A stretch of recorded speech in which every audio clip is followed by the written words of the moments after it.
శ్రీమాత్రే నమః. శ్రీ లలితా సహస్రనామంలో 8వ శ్లోకము.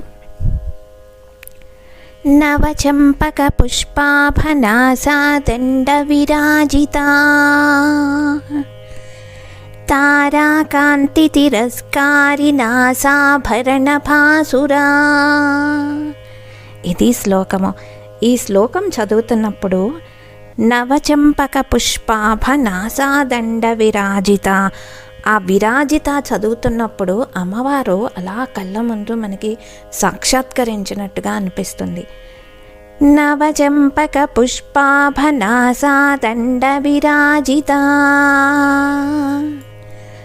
తారాకాంతి తిరస్కారినాసాభరణ భాసురా. శ్రీమాత్రే నమః. శివాయ గురవే నమః. లోకా సమస్తా సుఖినో భవంతు.